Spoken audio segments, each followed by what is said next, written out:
இந்த மகா சபையில் உங்கள் எல்லாரோடு கூட இருந்து கர்த்தருடைய நாமத்தை தொழுது கொள்வது கர்த்தர் எனக்கு கொடுத்த ஒரு பெரிய ஸ்லாக்கியமாக நான் நினைக்கிறேன். அல்லேலூயா. இதற்கு என்னை மிகவும் அன்போடு அழைத்த நமது போதகர் பாஸ்டர் ஆஸ்மானுக்காக நான் ஆண்டவருக்கு நன்றி செலுத்துகிறேன். தகப்பன் உள்ளம் படைத்த தலைவர்களை பார்க்கும் பொழுதெல்லாம் என் இருதயம் ரொம்ப ஆண்டவருக்கு நன்றி செலுத்துகிறது. உங்களோடு கூட இருப்பது எனக்கு மிகுந்த சந்தோஷம். அல்லேலூயா. சி போலாமா? நான் ஏற்கனவே பார்த்த சகோதரிகள் எல்லாம் பார்க்கும் பொழுது எனக்கு சொந்தக்காரரை பார்த்த மாதிரி ஒரு சந்தோஷம். எப்படி சொந்தம்? நின்னுதிரம் அதினால் பிராதனின் ஜீவ புது வழியா. நம்மலாம் எப்படி சொந்தக்காரரு? ஆண்டவருடைய ரத்தத்தினால ஒரு ஹாஃப் நோட் குறைச்சிக்கலாமா? ஒரு ஹாஃப் நோட் குறைச்சிக்கலாமா? எல்லாரும் சேர்ந்து சொல்லலாமா? ஆண்டவரோட ரத்தத்தில் கழுவப்பட்டதுனால நம்மலாம் யார் ஆயிட்டோம்? பக்கத்தில் இருக்கவங்க கை பிடிச்சி சொல்லுங்க, நீங்க நானும் சொந்தக்காரன்னு. நின்னோதீரம் ஆதினால் பிறந்த ஹாஃப் நோட் குறைச்சிக்கலாம், கொஞ்சம் குறைச்சி பாடிக்கலாமா? எஸ். நின்னோதீரம் ஆதினால்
ஒரு வரிகள் அவங்க சொல்லும் பொழுது என்னால் அப்படி அழுகணுன்னே இருந்தது. எனக்கு அந்த வார்த்தையை கேட்கும் பொழுது, என் வாழ்க்கையில் கஷ்டம் வரும்பொழுதெல்லாம் ஆண்டவர் என்னை தெரிந்து கொண்டதற்கு நான் ஏமாத்திரன்றதை மட்டும் நினைச்சாலே போதும். நான் நினைப்பேன், ஊழியத்துக்கு ஆண்டவர் தெரிந்து கொள்ள நான் ஏமாத்திரம்.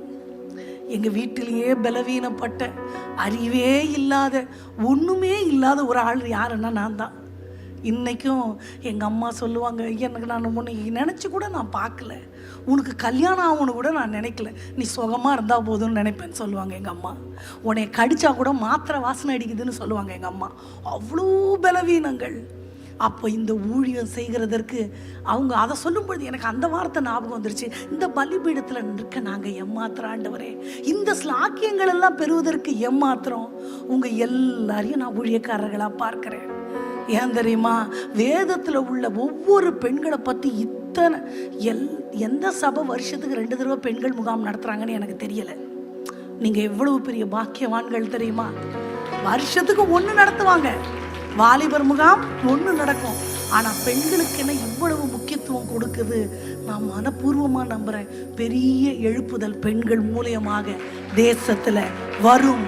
பரலோக ராஜ்யத்தினுடைய அந்த பணிக்கு ஆண்டவர் நம்மை நம்புகிறார் என்று நான் விசுவாசிக்கிறேன். அல்லேலூயா. அழகான அந்த வரிகளை பார்க்கிறேன்.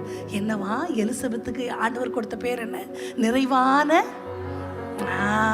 இருதயத்தில் கை வச்சு நம்ம பேரை சொல்லுவோமா? நிறைவான ஆசீர்வாதத்தை பெற்ற. ஆமா, இப்போ சொல்லுவோமா? இத்தனை மகத்துவமுள்ள. எல்லாரும் சொல்லலாமா? ஒரு சத்தம் பரலோக ராஜ்யத்துக்கு அப்படியே ஏறெடுக்கப்படட்டுமே. இத்தனை மகத்துவமுள்ள பதவி பொழுத்தலாம் எங்களுக்கு.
மறுபடியும் நான் ஆண்டவருக்கு நன்றி செலுத்துகிறேன்.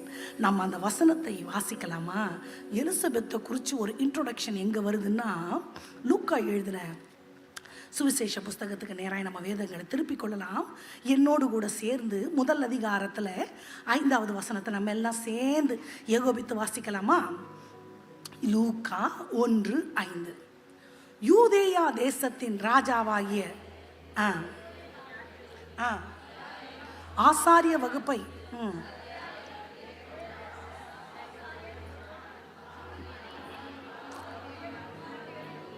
அவள் பெயர் எலிசபெத். இதுதான் எலிசபெத்தை குறித்த ஒரு இன்ட்ரோடக்ஷன் வர்ற இடம். இதுதான் வேதத்தில் அநேக பரிசுத்தவான்கள் குடும்பமாய் ஆண்டவரை சேவித்தது உண்டு. அவர்களுக்கு ஏற்ற மனைவிகள் அமைந்தது உண்டு. ஆனால் எல்லாருடைய பேரும் வேதத்தில் குறிப்பிடப்படலை.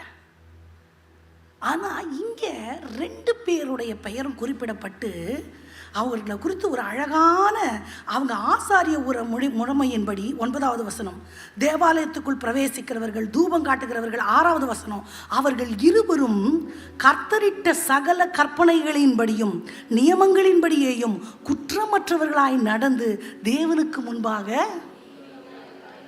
நான் எலிசபெத்தை குறித்து நாளைக்கு தான் நான் பேச போகிறேன்.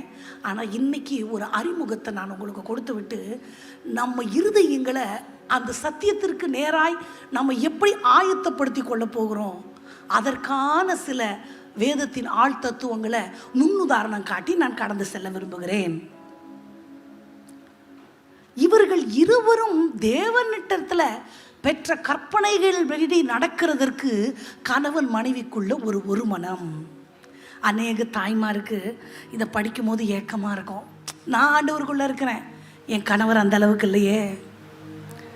ஆண்கள் கூட்டத்தில் வச்சா அநேக தகப்பன்மாருக்கு நான் தேடுற அளவு என் மனைவி ஆண்டவரை தேடலையே. அப்போ 2 பேரும் ஒரு மனமாக ஆண்டவரை சேவிக்கிற சேவகத்தில் ஏதோ விசேஷம் இருக்குது. ஒரு விளையாட்டான காரியம், நான் எங்கள் சபையில் இந்த கப்பு ஜோடிகளுக்கு திருமணமான தம்பதியருக்கு ஒரு கூட்டம் வைக்கணும் அப்படின்னு சொல்லிட்டு நாங்கள் பிளான் பண்ணோம். ஃபேமிலிக்குள்ளே அந்த அண்டர்ஸ்டாண்டிங் அதை பற்றி அவங்களுக்கு சொல்லணும்னு சொல்லிட்டு அதுக்கு என்ன பேர் வைக்கலான்னு பாஸ்டர் யோசித்து ஜாடிக்கேத்த மூடின்னு பேர் வச்சார். என்னவா? மீடியா பசங்களை கூப்பிட்டு, கண்ணா இந்த மீட்டிங்க்கு அந்த பேம்ப்ளெட் அந்த நோட்டீஸ் எப்படி ரெடி பண்ணலாம், என்ன மாதிரி படம் போடலான்னே ஒருத்தன் சொன்னான், இவ்வளோ பெரிய ஜாடி எப்படியா, அதுக்கு கொஞ்சம் கூட சம்மந்தமே இல்லாத இத்துணுண்டு. அவன் என்ன சொல்ல வரான்னு உங்களுக்கு புரிஞ்சிருச்சா? இன்னைக்கு நிறைய ஜாடிக்கேற்ற மூடி எப்படி தான் இருக்கு. இதுக்கு இட்லி பிடிக்கும்னா அவருக்கு இட்லியே ஆகாது, இவருக்கு ஃபேன் பிடிக்கும்னா அந்த அம்மாவுக்கு ஃபேனே. ஆனால் அப்படி தான் ஜோடி சேரும்.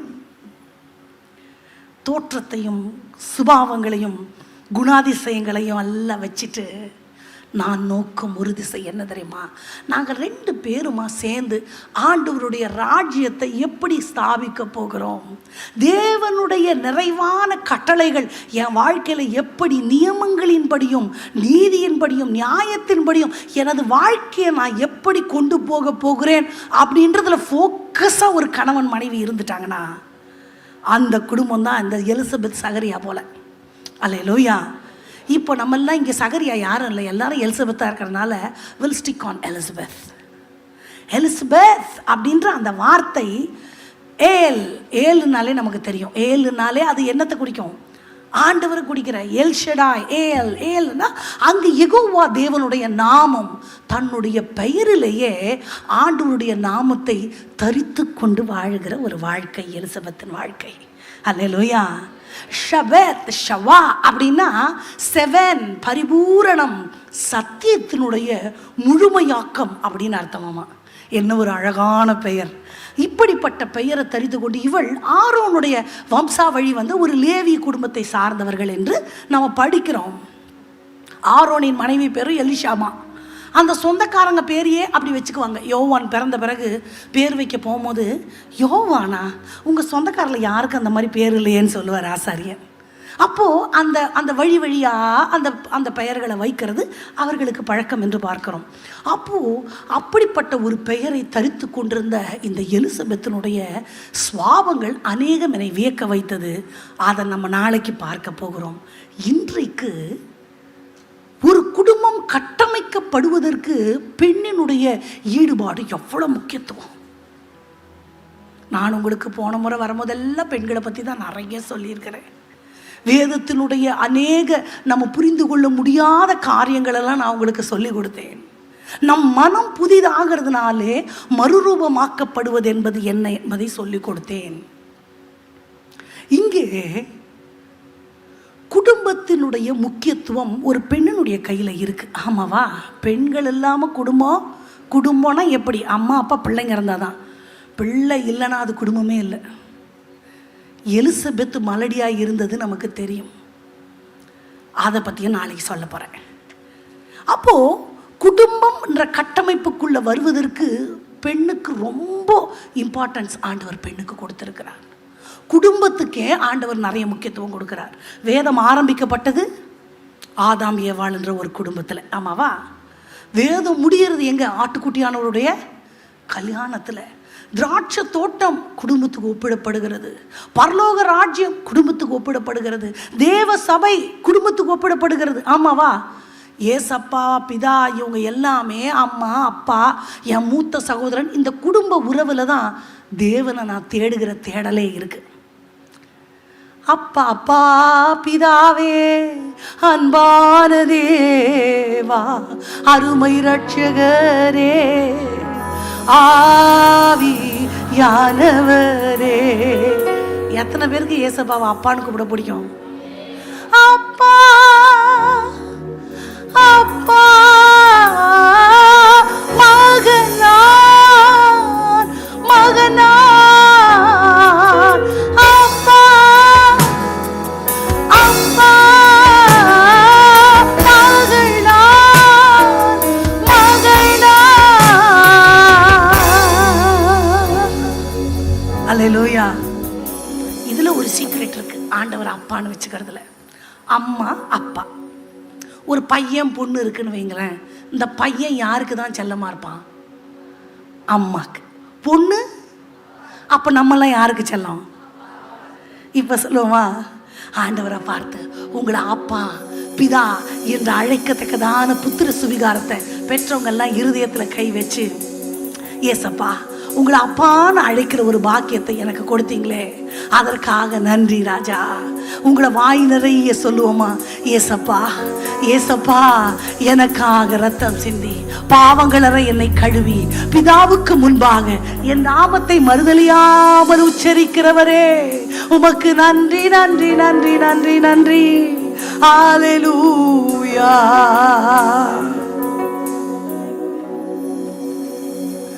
அப்பா பிதாவே, அப்பா அப்பா பிதாவே, அப்பா அப்பா. உங்க சத்தம் அப்படியே இந்த ஆலயம் அப்படியே நிறையும்படி, ஆண்டவருடைய பிரசன்னம் இறங்கும்படி மறுபடியும் சொல்லுவோமா, அப்பா பிதாவே. மறைக்காமல் தமது மகிமையை வெளிப்படுத்துகிறவர் அப்பா அப்பா பிதாவே.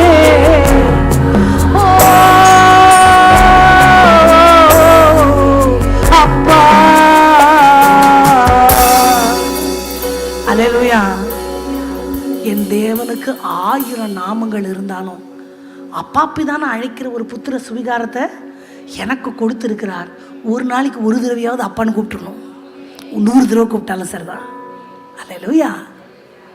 அப்போ உறவு குடும்பம் அப்படின்ற ஒரு கட்டமைப்புக்குள்ளதான் வேதமும் பரலோக ராஜ்யமும் கிறிஸ்தவமும் திருச்சபையும் ஒன்றிணைக்கப்பட்டிருக்கிறது.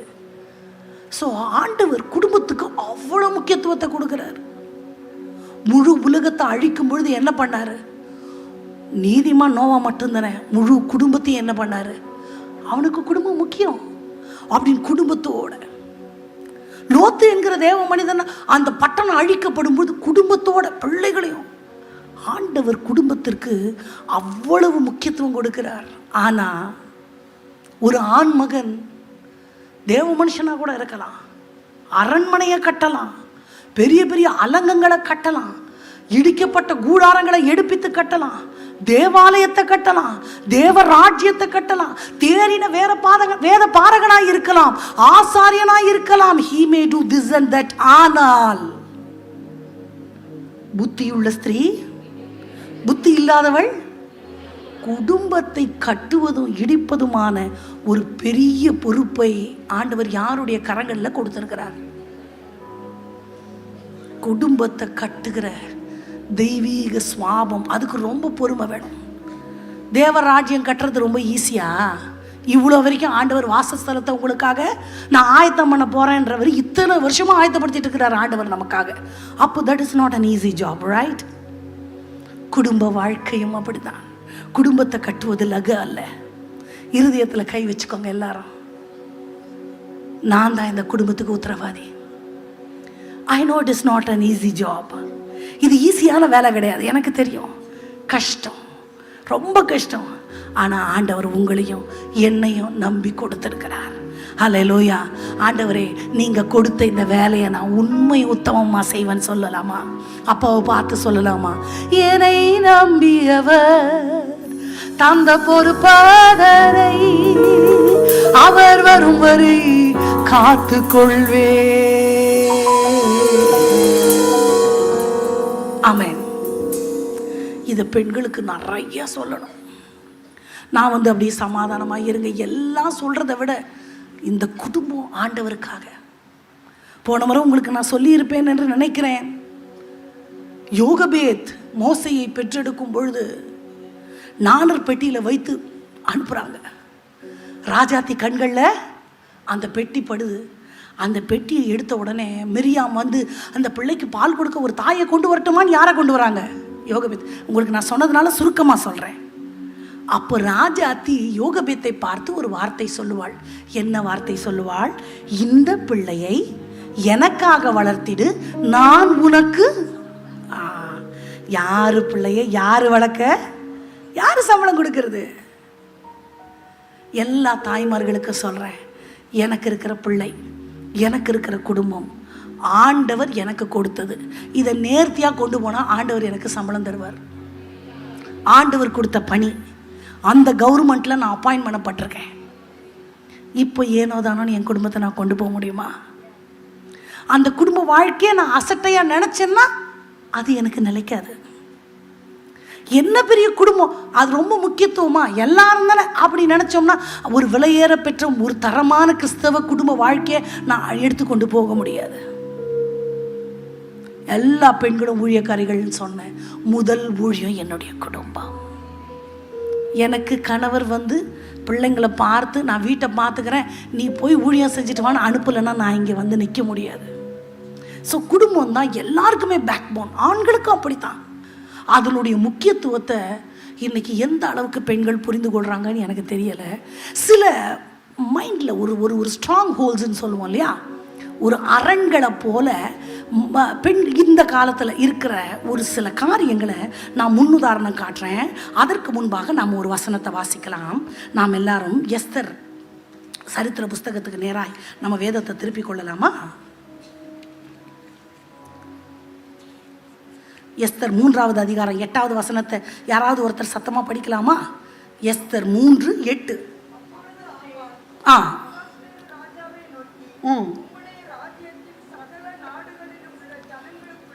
உம்முடைய ராஜ்யத்தின் சகல நாடுகளிலும் உள்ள ஜனங்களுக்குள்ளே, நல்லா கவனிக்கலாம், ஒருவித ஜனங்கள் சிதறுண்டு பரம்பி இருக்கிறார்கள். அவர்களுடைய வழக்கங்கள் சகல ஜனங்களுடைய வழக்கங்களிலும் விகற்பமாய் இருக்கிறது. இப்போ நான் உங்களை ஒரு கேள்வி கேட்க போகிறேன், நீங்கள் பதில் சொல்லணும். பெருசாலாம் யோசிக்காதீங்க. நீங்கள் உங்களோட அட்டென்ஷனை நான் வந்து திருப்புறதுக்காக சொல்லுகிறேன். தேசம் முழுவதும் ஜனங்கள் இருக்கிறார்கள். அதில் சகல நாடுகளிலும் அங்கங்கே கொஞ்சம் பேர் சிதறி இருக்கிறார்கள். எஸ்தர் காலத்தில் அவர்களுடைய பழக்க வழக்கங்கள் நம்மை போல அல்ல, கொஞ்சம் விகற்பமாக இருக்கிறது. Their law is totally different from our law. நம்முடைய சட்ட திட்டங்களுக்கு மாறாக்கப்பட்ட ஒரு சட்டம் இருக்கிறது. ஆமான் அகாஸ்வேருவின் இடத்துல யாரை பற்றி சொல்கிறார்? இப்படி தெரிஞ்சவங்க சத்தமாக சொல்லுங்க, தப்பாக சொன்னால் கூட பரவாயில்ல. யூதர்களை பற்றி. இந்த உலகத்திலையும் ஒரு கூட்டம் இருக்கு. அது யாருன்னு இப்போ நீங்கள் சொல்ல போகிறீங்க. எல்லாரும் சினிமா பார்ப்பாங்க, அந்த கூட்டம் சினிமா பார்க்காது. எல்லாரும் கெட்ட வார்த்தை பேசுவாங்க, அந்த கூட்டம் பேசாது. ஞாயிற்றுக்கிழமையானா எல்லாரும் சாப்பிட்டுட்டு சினிமா பார்த்துட்டு அந்த நாளை என்டர்டெயின் பண்ணுவாங்க. ஆனால் அந்த கூட்டம் பைபிளை தூக்கின்னு சர்ச்சுக்கு போவோம். யார் அது? நீங்களும் நானும் தான். அவர்களுடைய சட்ட திட்டங்கள் விகற்பமானது. அப்படின்னா என்ன அர்த்தம்? உலக மக்களுக்குரிய சட்டம் எனக்கு ஏற்புடையதல்ல. அவங்க சண்டை போடுவாங்க, நான் சண்டை போட மாட்டேன். அவங்க பணிஞ்சு போக மாட்டாங்க. எதுக்கு? பெண்ணுரிமை பேசுவாங்க. நான் அப்படி இல்லை. எனக்கு வேதம் உரைக்கப்பட்டிருக்கிற சட்ட திட்டம், உலகத்து சட்டம் பெண்ணுரிமை பேசும். நான் இந்த சட்டத்தை தான் ஃபாலோ பண்ணுவேன். ஆமாவா? எனக்கென்று ஒரு வழியை நான் நியமித்திருக்கிறேன். அன்றைக்கு யூத பெண்களுடைய பழக்க, பெண்கள் ஆண்கள் எல்லாருடைய வழி உலக மக்களுக்கு விகற்பமாக இருக்கிறது. எனக்கு நான் ஃபாலோ பண்ணணும்னு ஒரு மார்க்கத்தை தெரிந்து கொண்டேன்.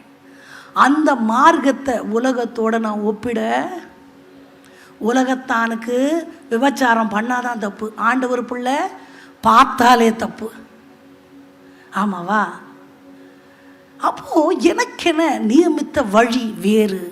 மேகம் போன்ற இத்தனை திரளான சாட்சிகள் நம்மை சூழ்ந்து கொண்டிருக்கும் பொழுது, பாரமான யாவற்றையும் விட்டு விசுவாசத்தை துவக்குகிறவரும் முடிக்கிறவருமாகிய ஆண்டவரை நோக்கி என் பாதையை கொண்டு போவதற்கென்று நான் அழைக்கப்பட்டிருக்கிறேன்.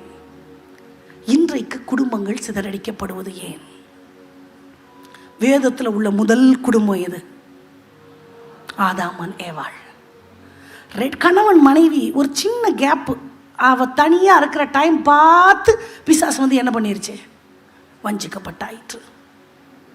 அங்கேயே தேவனோட உள்ள ஒரு கீழ்ப்படியாமன்றது ஒன்று வந்ததுனால ஒரு பிரிவு ஏற்பட்டுச்சு. சரி, ஆண்டவரை விட்டு பிரிஞ்சாலும் பரவாயில்ல, நீயாவது ஒழுங்காக குடும்பம் நடத்துனா, நல்ல பையனை இன்னொரு பையன் கொலை பண்ணி போட்டான். அற்பம் ஆயுசில் ஒரு குழந்தை செத்து போச்சு. குடும்பங்களுக்கு விரோதமாய் சத்துரு எரிகிற அக்கினி ஆஸ்திரங்கள் அநேகமாய் இருக்கிறது என்பது ஜெபிக்கிற தாய்மார்களுடைய கண்களுக்கு புரிய வேண்டும், புலப்பட வேண்டும். இன்னைக்கு சத்துரு வந்து குடும்பத்தை நாசப்படுத்தணும், குடும்பங்கள் தழைக்கக்கூடாது. மருத்துவச்சிகள் எபிரேய ஸ்திரீகளுக்கு இரக்கம் செஞ்சபடினால் அவர்களுடைய குடும்பங்கள் தழைக்கும்படி பண்ணினார், ஆசீர்வதிச்சார். அவங்க குடும்பம், ராகாபி என்பவள் அந்த வேவுக்காரரை பாதுகாத்ததுனால அவளுடைய குடும்பம் ரட்சிக்கப்பட்டுச்சு, அவளுடைய வீடு பாதுகாக்கப்பட்டுச்சு. ஆமாவா? ஆண்டவர் குடும்பத்தை அப்படியே முழுமையாக பாதுகாக்க விரும்புகிறவர். சத்துரு குடும்பங்களை நிலைகுலைய பண்ணுகிறவன் என்று பார்க்கிறோம். அந்த குடும்பத்தை கட்டி காக்கிற பொறுப்பை, பெரும்பான்மையான பொறுப்பை ஆண்டவர் பெண் கையில் கொடுத்துருக்கிறாருன்னு நான் சொன்னேன். உலகம் ரைட்டுன்னு சொல்கிறது எனக்கு ரைட்டு கிடையாது. உலகம் சொல்கிறது கேட்குறதுக்கு that would be very nice to hear, நல்லா இருக்கு. ஆனால் என் வேதத்துக்கு அது ஒத்து வராது. எனக்கென ஒரு சட்ட திட்டம் இருக்கிறது. அது உலக மனிதர்களை பார்க்கிலும் அது விகற்பமானது, வித்தியாசமானது. அவர்களுக்கு அது சரின்னு தோணாது, எனக்கு சரின்னு தோணும். ஏனென்றால் நான் வணங்குகிறவர், என் தெய்வம் எனக்கென வகுத்து கொடுத்த ஒரு வழி இருக்கிறது. அந்த வழியை நான் பின்பற்றுவேன்.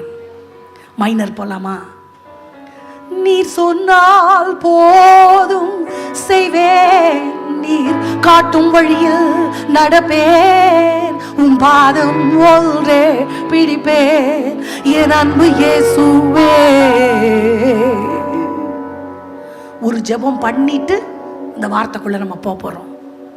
ஏன் தெரியுமா? இன்னொரு சபையிலிருந்து வந்த ஒரு பாப்பா, அவ சொல்றா என்கிட்ட, எங்க அம்மா கிறிஸ்டியன், டெய்லி ஜெபம் பண்ணுவாங்க, சர்ச்சுக்கு போவாங்க, எங்களை கிறிஸ்தவ பக்தி மார்க்கத்தில் வளர்த்தாங்க. அந்த பொண்ணுக்கு மாப்பிள்ளை எங்கள் சபையில் பார்க்குறோம், கொஞ்சம் பெண்டிகாஸ்டில் சர்ச்சில். பெண்டிகாஸ்டில் கல்யாணம் பண்ணதுடி டைவர்ஸ் பண்ண முடியாது. What is that? பெண்டிகாஸ்டில் சர்ச்சுக்கெல்லாம் கல்யாணம் பண்ணாத, நம்ம ஏதாவது ஒரு பாரம்பரியம் நம்ம சபைக்கு போய்க்கலாம்.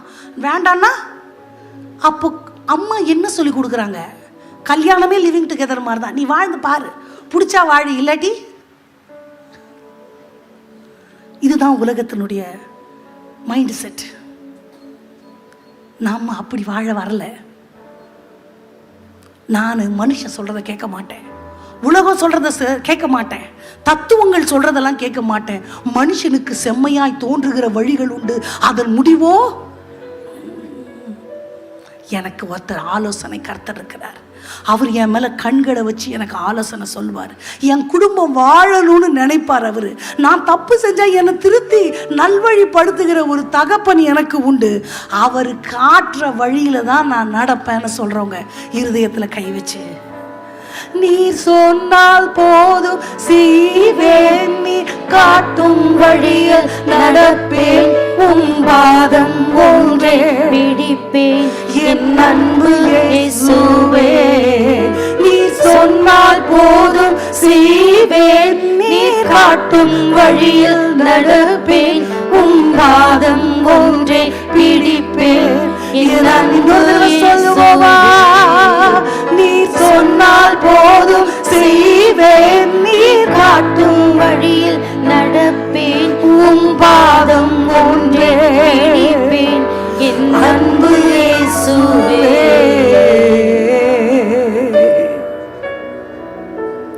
எங்க விருப்பங்கள், எங்க ஆசைகள், எங்க இருதயத்திற்கு சரின்னு தோன்ற எல்லாத்தையும் உங்க பலிபீடத்தில் வச்சிடறோம். எங்க கண்களை ஒத்தாசை வரும் பர்வதங்கள் ஆகிய உமக்கு நேராக ஏறெடுக்கிறோம். நீர் சொல்லுகிற வார்த்தைகள் எங்க இருதயங்களில் பசு மரத்தாணி போல பதியட்டும் ஐயா. உமக்கான வழி ஆயத்தப்படுத்த எங்களை தகுதிப்படுத்துங்க. இயேசுவின் நாமத்தில் பிதாவே, ஆமென். அல்லேலூயா. இன்றைக்கு குடும்பங்கள் ரொம்ப சிதைக்கப்படுகிறது. அதிகமான டிவோர்ஸ். வாழ்கிறவங்களும் வெளியே பார்வைக்கு மேட்ச் அட்ரஸ் பண்ணின்னு அண்டர்ஸ்டாண்டிங்காக இருக்கிற மாதிரி இருக்கிறாங்க. உள்ளுக்குள்ளே நான் போன முறை வரும்பொழுதே உங்களுக்கு சொல்லியிருக்கிறேன், கிறிஸ்தவ வாழ்க்கை என்பது பரலோக ராஜ்யத்தை பூமியில் அனுபவிக்கிறது தான் கிறிஸ்தவ வாழ்க்கை. ஆமாவா? ஆராதனைக்கு வந்தால் என்ன சொல்கிறோம்? பரலோகம் மாதிரி இருந்துச்சு சொல்கிறோமா? குடும்பமும் குட்டி பரலோகமாக இருக்கணும். இருக்குதா?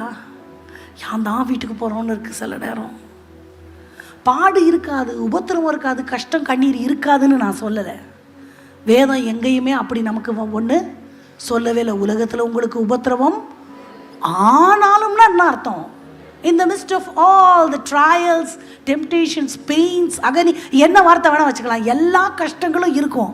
ஆனால் இந்த உலகம் கொடுக்கவும் எடுக்கவும் கூடாத ஒரு சமாதானமோ சந்தோஷமோ இந்த இருதயத்தை அப்படியே நிறைச்சி இருக்கும். அதுதான் கிறிஸ்தவ வாழ்க்கை. ஆனால் என் இருதயம் அப்படி நிரப்பப்பட்டிருக்கா? ஆண்டவர் உங்களுக்கு ஆறுதல் தருவார், உங்கள் கண்ணீரை துடைப்பான்னு 2 வார்த்தை சொல்கிறதுக்குள்ளே கண்ணில் தண்ணி வந்துடும். ஏன்? மனசுக்குள்ள அவ்வளோ பாரம், மனசுக்குள்ள அவ்வளோ வேதனை, பிரிவினைகள், மார்க்க வேதங்கள், ஏகபோகமான மிஸ் அண்டர்ஸ்டாண்டிங்ஸ். ஏன் தெரியுமா? புரிதல் அங்கே வேணும். ஆவியானவர் எனக்குள்ள வருவாரானால் கண்டித்து உணர்த்துவார், எது சரி என்பதை எனக்கு நியமித்து காட்டுவார். பெண்களை பார்த்து சொல்கிறேன், நம்ம தான் அந்த குடும்பத்தை கட்டி காக்கிறதுக்கு. உன் மனைவி உன் வீட்டோரங்களில் கனிதரும் திராட்சை செடி. அது என்ன? வீட்டு ஓரத்தில். வேலி தான் வீட்டுக்கு ஓரத்தில் இருக்கும். வேலி, காம்பவுண்ட் செவரு எங்கே இருக்கும்? So it shows that she has to protect her family. அந்த குடும்பத்தை பாதுகாத்து அதில் சிறுநரி வராமல், குழி நரி வராமல், கள்ளம் உட்புகாமல், அந்நியன் உட்பிரவேசிக்காமல் அதை பாதுகாத்து இப்போ வேலியே பயிரை காக்க தவறுனா என்ன பண்ணுறது?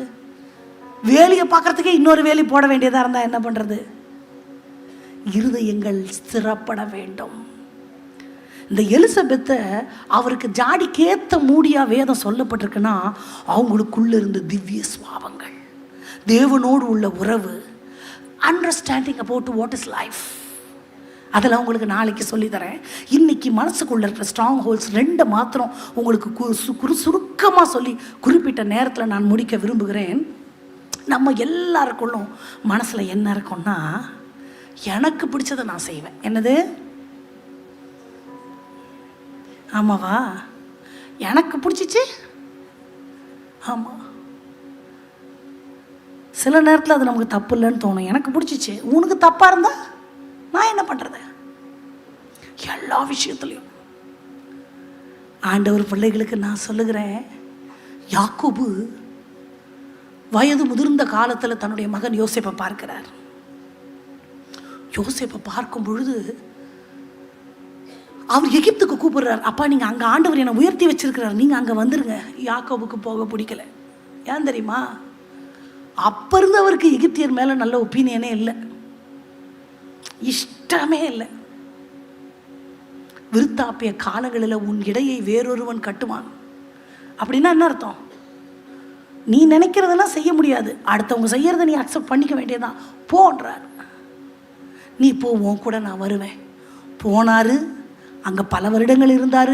யோசேப்புடைய பிள்ளைகளை பார்த்தாரு, யோசேப்போட உயர்வை பார்த்தாரு. மரிக்கும் தருவாயில் யாக்கோபு ஒரு வார்த்தை சொல்லுவார். என்ன வார்த்தை தெரியுமா சொல்லுவார்? இங்கேருந்து நீங்கள் ஒரு நாள் போவீங்க, என் எலும்பை கூட இங்கே வைக்காத. ஏன்? அவருக்கு இஷ்டம் இல்லை. இஷ்டம் இல்லைன்னா கூட சிலதை செய்யணும். ஏன் தெரியுமா? அவருக்காக. அல்லேலூயா. நம்மளுக்கு சில நேரத்தில் அந்த நான் எனக்கு பிடிச்சதை செய்வேன்னு சொல்லும்பொழுது என்னுடைய சுயம் சிலுவையில் அறையப்பட்டதுன்றது எங்கே போகுது? என்னுடைய ஆசைகளை நான் விட்டு கொடுக்குறேன்ற அந்த சுவாபங்கள் எல்லாம் எங்கே போகுது? சில நேரம் இது எல்லாமே நான் நாளைக்கு எலிசபெத்தோடு நம்ம கனெக்ட் பண்ண போகிறோம். எலிசபெத்தோட இன்னும் ஒரு சில கதாபாத்திரங்களோடு நம்ம இந்த காரியங்களை நம்ம கனெக்ட் பண்ணி பார்க்க போகிறோம். இன்றைக்கி உங்களுக்கு ஒரு இன்ட்ரோடக்ஷன் மட்டும் நான் கொடுத்துட்டு போக போகிறேன். அப்போது என் சிந்தைக்குள்ளே எனக்கு பிடிச்சதை மட்டும்தான் நான் செய்வேன்னும் பொழுது ஒரு சுயநலம் அங்கே வந்துடுது. சுயநலத்தில் நின்ற ஒருவர் கூட தேவ ராஜ்யத்தை கட்டவே இல்லை. சுய விருப்பத்தின்படி நடக்க ஆசைப்பட்டவங்க யாருமே தேவ சித்தத்தை நிறைவேற்றவே இல்லை. தெரியுமா? ஒரு வேதனையான ஒரு முன் உதாரணத்தை உங்களுக்கு முன்பாக நான் வைக்க போகிறேன். எலிசபெத்து வயசான காலத்தில் பிள்ளை பெற்றாங்க. அதே மாதிரி பழைய ஏற்பாட்டில் ரொம்ப வயசான பிறகு பிள்ளை பெற்றவங்க யார்? சாராள், வேற அன்னாள். அவங்களெல்லாம் நாளைக்கு பார்க்கலாம் கொஞ்சம் கொஞ்சம். சாராள் பிள்ளை பெறும்பொழுது இந்த எலிசபெத்துக்கு பிள்ளை உனக்கு உண்டாகும் சகரியாக்கு ஆண்டவர் வந்து சொல்லும்பொழுது அவரால் அதை ஏற்றுக்க முடியலையா? நீ விசுவாசிக்க மாட்டியா, நீ பேசவே மாட்ட பிள்ளை பிறக்காத வரைக்கும் காப்ரியேல் சொல்லிட்டு போயிட்டார். சாராளும் அதே மாதிரி தான், நீ வந்து உனக்கு ஆண்டவர் ஒரு பிள்ளைய கொடுப்பாருன்ன உடனே என்ன வந்துருச்சு? அவங்களுக்கு சிரிப்பு வந்துருச்சு. ஏன்? அவங்களுக்கு தெரியும் அந்த சரீரம் பிள்ளைய சுமக்கிறதுக்கு திராணி இல்லைன்னு. கன்னிமரியாள் இடத்துல போய் ஆண்டவர் சொல்லும் பொழுது இது எப்படி ஆகும் என்ன ஆண்டவனே, நான் புருஷனை போன முறை வரும்பொழுது உங்களுக்கு நான் சொன்னதாக எனக்கு ஞாபகம். வேதத்தில் பேரடாக்ஸ் இருக்குன்னு சொன்னேன்ல. ஆமாம், அதில் லாஜிக்கே இருக்காது, நம்புறதுக்கு எதுவுமே இருக்காது, நடக்கும்னு தோணவே தோணாது, ஆனால் நடக்கும். இந்த மாதிரி வேதத்தில் ஏகபோகமான பேரடாக்ஸ் இருக்கு. அந்த மாதிரி அவர்கள் சந்தேகப்பட்டதில் தவறே இல்லை, சாராள் நகைத்ததில் தவறே இல்லை. ஆபிரகாம் ஒரு வார்த்தை சொல்வாரு, இஸ்மவேல் உமக்கு முன்பாக பிழைப்பானாக. ஏன்? இனி எங்க நான் புள்ள பெற்று என்ன பண்ண போறேன்? ஏதோ ஆகாருக்கு ஒன்று கொடுத்தீங்க, அந்த இஸ்மவேல் பொழைச்சிட்டு போட்டுமே. அதே அன்னாள் அழுது கொண்டு இருக்கும் பொழுது எல்கானா வந்து சொல்வாரு, 10 குமாரரை பார்க்கல நான் உனக்கு அப்படின்னா என்ன அர்த்தம்? அதான் 10 இருக்குதேம்மா, இனி பெக்கத்தா என்ன பெக்காட்டி என்ன, நான் இருக்கிறேன்னு இல்லை. So every one came to a conclusion that அவங்களுக்கு இனிமேல் பிள்ளை பிறக்காது, இனி எங்கே நடக்க போகுது அப்படிங்கிற ஒரு முடிவுக்கு நாமளேவும் வந்திருக்கலாம், நம்ம சுற்றி இருக்கிறவங்களும் வந்திருக்கலாம். ஆனால் நிறைவான ஆசீர்வாதத்தை பெற்ற எலிசபெத்தை போல இங்கே இருக்கிற அத்தனை எலிசபெத்துகளுக்கும் ஆண்டவர் பல நாள் எதிர்பார்க்கிற ஒரு நிறைவை தர வல்லவராக இருக்கிறார். நம்புகிறவர்கள் கரங்களை தட்டலாமா? எதிர்பார்த்த முடிவை தருபவரே, எனக்காக யாவையும் செய்பவரே, எதிர்பார்த்த முடிவை தருபவரே, எனக்காக யாவையும் செய்பவரே, யெகோவாயிரே யெகோவாயிரே, எல்லாமே செய்து முடிப்பீர். யெகோவாயிரே யெகோவாயிரே, எல்லாமே செய்து முடிப்பீர். கரங்களை உயர்த்தி எதிர்பார்த்த முடிவை தருபவரே, எனக்காக யாவையும் செய்பவரே, பல நாள்கள் மனசில் நினைத்துக் கொண்டிருக்கிறவரே, ஆண்டவர் நிறைவேற்ற வல்லவர், யாவையும் செய்பவரே, யெகோவாயிரே யெகோவாயிரே, எல்லாமே செய்து முடிப்பீர். யெகோவாயிரே யெகோவாயிரே, எல்லாமே செய்து முடிப்பீர். என்னை குறித்து அவர் நினைத்திருக்கிற நினைவுகள் தீமைக்கல்ல. எப்படிப்பட்டவைகள்? ஆமா. அப்போ நடக்கவே நடக்காதுன்னு தீர்மானம் பண்ணி எல்லாமே முடிச்சு போச்சு, என்னை விட்டுருங்க. ஆண்டவர் விடுற மாதிரி இல்லை. உன் வயிற்றுல உனக்கும் சாராளுக்கும் ஆகாரம்லாம் நான் கணக்கில் வைக்க மாட்டேன்ப்பா, நீ வேணா வச்சுக்கோ. சாராளுக்கு உனக்கும் ஓவித்து உனக்கு ஒரு மகனை நான் தருவேன்னா தருவேன், தாமதித்தாலும் அது நிறைவேறும். வாக்குதத்தம் பொய் சொல்ல, அது நடக்கும்னா நடக்கும். ஆண்டவர் பிடிவாதமாக இருந்துட்டார். இவர் கேட்டாரா? பரவாயில்ல, இஸ்மவேல் உமக்கு முன்னாடி பழைக்கட்டன்னு சொன்னார் தானே, ஆண்டவர் விட்டாரா? விடலை. சில நேரத்தில் ஏசப்பா ரொம்ப வம்பு பண்ணுவார். எத்தனை பேர் அனுபவிச்சிருக்கிறீங்க? நீங்கள்லாம் கோச்சிக்க மாட்டீங்கல்ல. நான் ஏசப்பாக்கு ஒரு பேர் வச்சிருக்கிறேன், பொறாம பிடிச்ச ஏசப்பா. நம்மளை யாருக்கிட்டையும் பழக விட மாட்டார். யாராவது கொஞ்சம் பாசமாக இருக்கிறாங்கன்னு நம்மளும் பாசத்தை வைப்போம், அது பார்த்தா திருப்பிக்கிட்டு நிற்கும். ஐயையோ நம்பி ஏமாந்துட்டனே. ஆமாவா? வீட்டுக்காரர் ஃபோனே பண்ண மாட்டார். ஏப்பா ஒரு ஃபோன், நான் சும்மாவா இருக்கிறேன் அப்படிம்பாரு. நினப்பேன், ஓஹோ இது அவர் வேலை இல்லை, அவரை குற்றம் சொல்லக்கூடாது. யார் வேலை? போறாமல் பிடிச்சி ஒரு பேர் வச்சல, அவர் வேலை. பொசசிவ். இந்த பொசசிவ் பிடிச்ச ஏசப்பா என்ன பண்ணாருன்னா விடவே இல்லை, கொடுத்துட்டார் ஈசாக்க. கொடுத்த உடனே காணாததை கண்டுபிடிச்சி பல நாள் காத்து காத்து காத்து கடந்து நெடுநாள் காத்திருத்தல் விரும்பினது வரும்பொழுது கிடைச்சிச்சு பாருங்க. ஒரு விருட்சம் கொஞ்சுன்னு கொஞ்சிக்கிட்டு இருக்கிறார். யாரு? ஆபிரகாம். நான் ஏசப்பாக்கு என்ன பேர் வச்சேன்? அவர் என்ன பண்ணாரு பார்த்தாரு, சரிப்பட்டு வராதே, என் கூட தானே முகமுகமாக பேசுவேன், பையன்கிட்டயே உட்காந்துருக்க, சம்திங் ராங். உன் புத்திரனும் உன் ஏகசுதனும் உன்னேசகுமாரனுமாகிய, இதெல்லாம் கேட்டாங்களா? அவருக்கு தெரியும். ஈசாக்க என்ன அப்பாடா வச்சாரு பாரு. என்ன வல்ல ஒரு எங்க வந்து செக்கு வைக்கணுமோ அங்க செக்கு வச்சாரு. இப்போ ஆபிரகாமனுடைய மனநிலைக்கு நம்மெல்லாம் வந்துடணும்.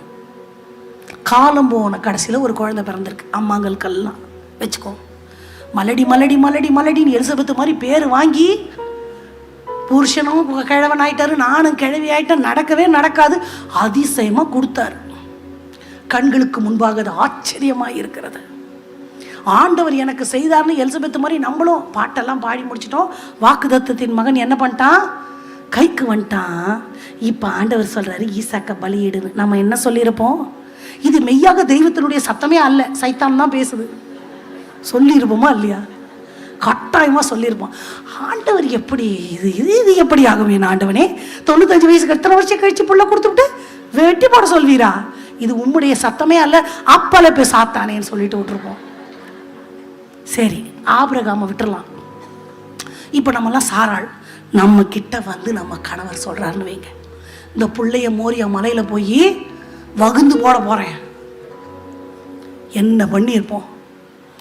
சட்டையை பிடிச்சிட்டு உங்களுக்கு என்ன ஆச்சு? கிறுக்கு ஏதாவது பிடிச்சிருச்சா? நானும் தான் பைபிள் படிக்கிறேன், நானும் ஜீவன் உண்டாயிருக்கவும் அந்த ஜீவன் பரிபூரணப்படவும் வந்தேன்னு என் ஆண்டவர் சொல்லியிருக்கிறாரு. உங்களுக்கு என்னமோ பேய் இறங்கிருச்சு, நீ போப்பா முதல்ல வெளியே, டைவர்ஸ் பண்ணிட்டு வந்திருப்போம். லேட்டரான் சாரால் அதை தான் பண்ணாங்க, தெரியுமா உங்களுக்கு? ஆண்டவர் சித்தத்தை நிறைவேற்றுவது அவ்வளவு லகுவல்ல. கிறிஸ்துவை கர்ப்பத்தில் சுமக்கிறது அவ்வளவு எளிதல்ல. கிறிஸ்துவின் முன்னடையாளமான யோவான் ஸ்நானகனாய் இருக்கட்டும், சாமுவேலாய் இருக்கட்டும், அப்படிப்பட்டவர்களை சுமக்கிறவர்கள் அடைந்த வேதனைகள் நம்ம பார்க்க வேண்டாமா? நம்ம பட்ட கஷ்டம் தானே பெருசுன்னு நினைக்கிறோம். எவ்வளோ கான்ட்ரடிக்ஷன் இவருக்கு தெரியும். சாரால் கிட்ட போய் சொன்னோம்னா வட்டியை முதலமா வாங்கிட்டு வெளியே வருவோம். சாரால் கொஞ்சம் ஸ்ட்ரிக்டானவங்க தான். ஆகார் அவங்கள கடினப்படம் நடத்தும் அவங்கள இல்ட்ரீட் பண்ணும்போது அவங்கள கடினமாக நடத்தினாங்கல்ல, அப்போ கொஞ்சம் ஸ்ட்ரிக்ட் விமன் தான். அப்போ சொன்னோம்னா நல்லா வாங்கி கட்டிக்கோன்னு கண்டுபிடிச்சிட்டார் தலைவர். சொல்லாமல் கொல்லாமல் திருட்டளவா அந்த குழந்தைய கூட்டிகிட்டு போயிட்டார். சொல்லலை, சொன்னாரா? வேலைக்காரங்களையும் கூப்பிட்டு போனார். மகா தந்திரவாதி, யார்ட்டையும் சொல்லலை. விவரமாக வேலைக்காரங்களை ஒரு இடத்துல நிறுத்தி வச்சிட்டார். ஏன்? போய் சொல்லிடுவாங்கல்ல, அப்புறம் கொலை குற்றத்துலலாம் இவர் உள்ளே போகணும். நிறுத்தி வச்சுட்டு போகிறாரு. அந்த குழந்தை கேட்குது. என்ன கேட்குது? ஆடு விறகு இருக்கு, நெருப்பு இருக்கு, பலிக்கு ஆடு எங்க கேட்குதுன்னா இந்த குழந்தை ஏற்கனவே அவர் பலி கொடுக்கறத பார்த்துருக்கு. ஆமாவா? அவர் வயசானவர் எப்படி வெட்டியிருப்பார்? அவர் வெட்டுவார். அவர் வயசானாலும் அவர் அப்போ வரைக்கும் பலி கொடுத்துட்டு தான் இருந்திருக்கிறார். அந்த குழந்தை பார்த்துருக்கனால கொண்டு போயாச்சு. அந்த குழந்தை கேட்குது. மனசு எப்படி தான் அந்த மனசை அவர் வந்து ஆயத்தப்படுத்தினார்னு எனக்கு தெரியலை. அவர் போயிட்டார். ஆபிரகாம் ஈசாக்க பலியிடும்பொழுது ஈசாக்கு டீனேஜர், 14 முதல் 17 வயது இருந்திருக்க வேண்டும். அம்மா மாரை கேட்குறேன், ஒரு 6-7 வயசு குழந்தைய அடிக்க முடியுமா உங்களால்? ஓடும். ஒரு கொசுவை கூட கரெக்டாக அடிக்க மாட்டோம் நம்ம எல்லாம். அது ஓடிடும் டிமிக்கி கொடுத்துட்டு.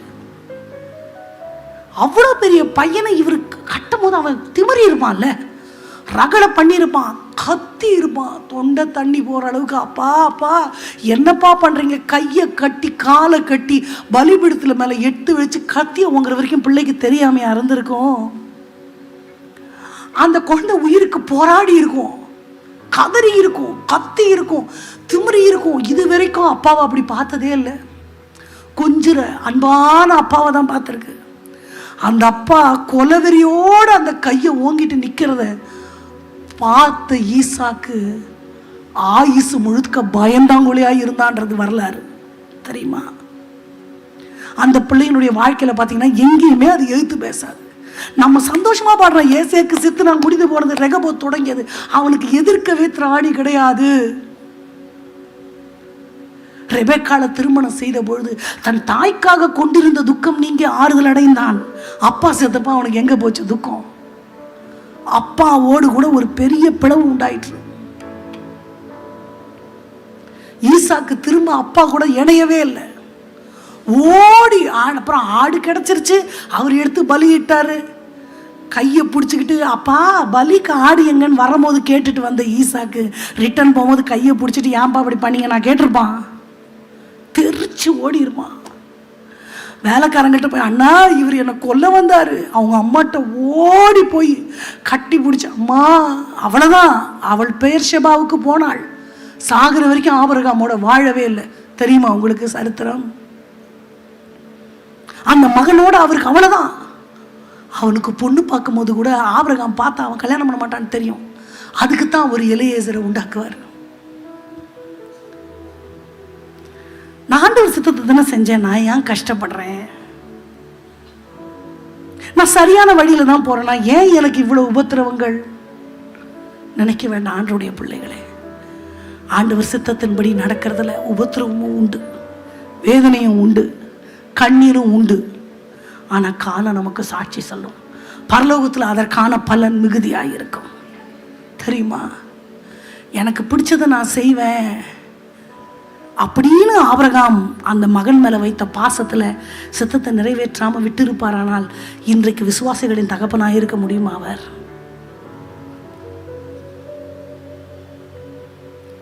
நடக்காத ஒன்று. இன்னும் 2 காரியங்களை சொல்ல வேண்டியிருக்கிறது. நாளைக்கு நான் அதையும் சேர்த்து உங்களுக்கு சொல்லுகிறேன். ஆண்டவருடைய பிள்ளைகள் இருக்கிற இடங்களில் எழுந்து நிற்கலாம். ஆண்டவருக்காக வாழறேன்னு நான் தீர்மானம் பண்ணிட்டேன்னா இந்த உலகம் சொல்றதை நான் கேட்கக்கூடாது. இந்த உலகம் ரைட்டுன்னு சொல்லும், நான் அதை பைபிளோட தான் கம்பேர் பண்ணி பார்க்கணும். இந்த மார்க்கத்தை நான் பின்பற்றுறேன்னு முடிவு பண்ணிட்டேன்.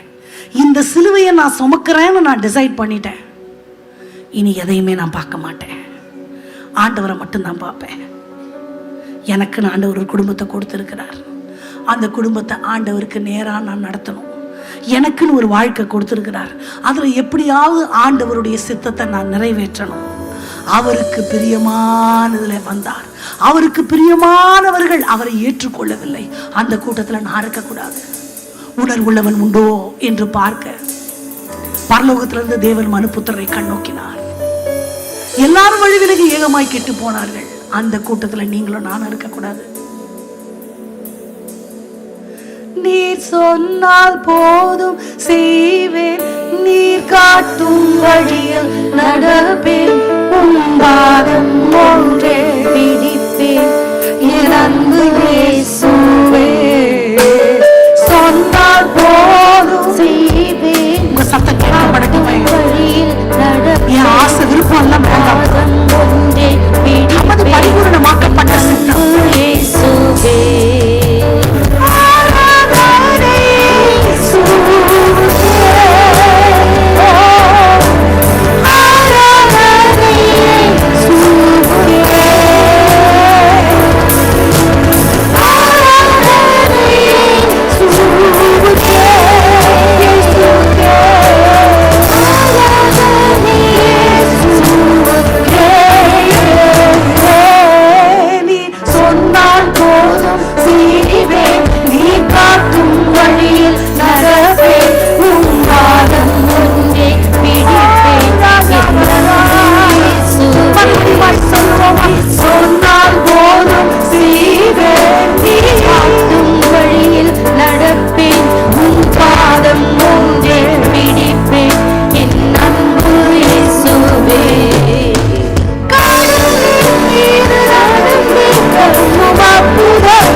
high risk of doing the will of God. ஆண்டவர் சித்தத்தை செய்யறதுல என்னெல்லாம் எவ்வளவு ஹை ரிஸ்க் இருக்குன்னு உங்களுக்கு தெரியும். இந்த குடும்பம், இந்த உலக வாழ்க்கைய ஆண்டவருக்கு நேராக்குவது உங்களுடைய பொறுப்பு. என்ன ரிஸ்க் நீங்க எடுக்க போறீங்க? சுயம் சிலுவையில் அறையப்படுமா? நான்ன்றதெல்லாம் சிலுவையில் அரைஞ்சிருமா? சிலுவைன்றது என்ன தெரியுமா? வெர்டிக்கலாக அப்படி ஒரு ஸ்டெம் இருக்கும், ஹாரிசான்டலாக ஒன்று இருக்கும். வெர்டிக்கல் ஆல்வேஸ் ரெஃபர்ஸ் ஐ, நான்ன்றதை காட்டுறது தான் அந்த வெர்டிக்கல் லாக். அந்த நான் அப்படின்றது முழுசா அழிஞ்சிருச்சுன்னா எப்படி தெரியுமா? கோவமே வராது. எனக்கு ஒரு அங்கிள் தெரியும். நாங்கள் எங்கள் அப்பா ஊழியம் செய்யும் பொழுது ரொம்ப ஊழியத்தில் வாஞ்சியுள்ள ஒரு அங்கிள். அவர் பேரை கூட சொல்கிறது தப்பில்லை. அவர் பேர் ராஜ்பால். ஷார்ட்டாக குண்டாக கருப்பாக இருப்பார். நாங்கள்லாம் கரடி குட்டின்லாம் கிண்டல் பண்ணுவோம் வேணும்னு. அந்த அங்கிள் பெரிய அதிகாரி இன்கம் டேக்ஸில். அவர் வீட்டில் இருக்கும்பொழுது ஒரு கால் வந்துச்சு. அவருடைய பியோன் கால் பண்ணி, நம்ம ஆஃபீஸில் உள்ள ஒரு கீழ்மட்ட வேலையில் இருக்கிற ஒரு மனுஷன் இந்த பிரான்ச்சுக்கு யார் ஹெட்டுன்னு கேட்டான். உங்கள் பேரை சொன்னேன் sir. That black short fellow அப்படின்னு சொன்னான் அப்படின்னானா. இதை கேட்டவனே இவருக்கு சரியான கோபம் வந்துச்சு.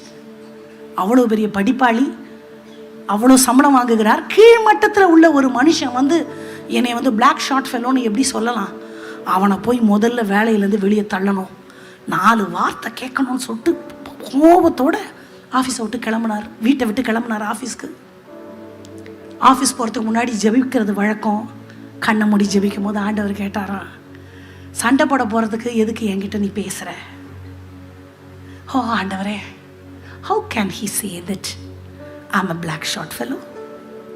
என் படிப்புக்கு மரியாதை இல்லையா? என் ஸ்தானத்துக்கு மரியாதை இல்லையா?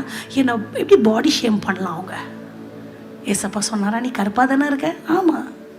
நீ குட்டையாக தானே இருக்க? ஆமாம். சொன்னதில் என்ன தப்பு இருக்குது? சரி ஏசப்பா, ஒரு வார்த்தை கூட கேட்க மாட்டேன் அப்படின்னு போய் அந்த பையன்கிட்ட ஒரு கசப்பை கூட காட்டாமல் கடைசி வரைக்கும் அவன் இவருடைய டியூட்டி முடிகிற வரைக்கும் அவன்கிட்ட ஒரு கசப்பை ஒரு நாள் கூட காட்டலையாம். நம்மளால முடியுமா? என் மூஞ்சில் துப்புனா கூட அவங்கள கட்டி பிடிச்சி நான் பேசுவேன்னு சொல்ல முடியுமா? சொல்ல முடியலன்னா நான் கிறிஸ்தவலே இல்லை. கண்ட சகோதரன் இல்லை, கண்ட கணவன் இடத்துல அன்பு கூற முடியலன்னா, நம்ம வீட்டில் இருக்கிற நம்ம கோ சிஸ்டர்ஸோ அம்மாவோ மாமியாரோ யாரோ ஒருத்தருக்குள்ள ஒரு கசப்பை நான் வச்சுக்கிட்டா கூட என்னுடைய கிறிஸ்தவ வாழ்க்கை கரெக்ட் இல்லை. எல்லாத்தையும் நான் விட்டு கொடுக்குறேன் ஆண்டவரே. சிலுவையை எடுக்கிறது ஈஸி இல்லை. நான் அதை தான் மறுபடியும் சொல்கிறேன். எனக்கு இருக்கிற எல்லாத்தையும் விட்டு கொடுத்துட்டு இறங்கி போகிறது அவ்வளோ ஒன்றும் லகு இல்லை, கஷ்டம்தான். ஆனால் ஆண்டவருக்காக நான் செய்கிறேன். யாருக்காக ஆண்டவர் பேசுகிறாருன்னு தெரில. ஒரே தடவை இந்த வரியை பாடி நம்ம ஜெபிக்க போகிறோம். முழுவதுமாக ஆண்டவர்கிட்ட ஒப்பு கொடுத்தா நிறைவான ஆசீர்வாதத்தை பெற்ற எலிசபெத் லிஸ்ட்டில் நம்ம வந்துடுவோம். கண்களை மூடி, நீ சொன்னால் போதும் செய்வேன், நீ காட்டும் வழியில் நடப்பேன், உன் பாதம் ஒன்றே பிடிப்பேன், அன்பு இயேசுவே. நீ சொன்னால் போதும் செய்வேன், நீ காட்டும் வழியில் நடப்பேன், உன் பாதம் ஒன்றே பிடிப்பேன், அன்பு இயேசுவே.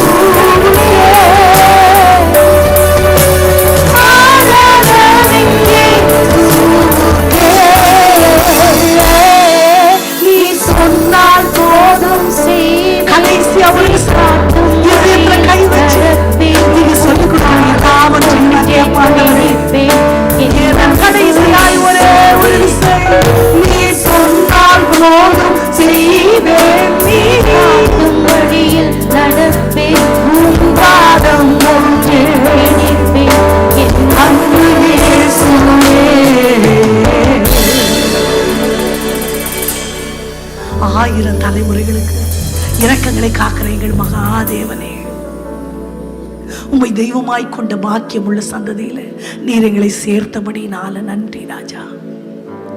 தமது பரிபூர்ணமாக்கப்பட்ட சித்தம் இன்னது என்பதை பகுத்தறியத்தக்கதாக எங்க மனம் புதிதாகிறதுனாலே நாங்க மறுரூபமாக வேண்டும் ஐயா.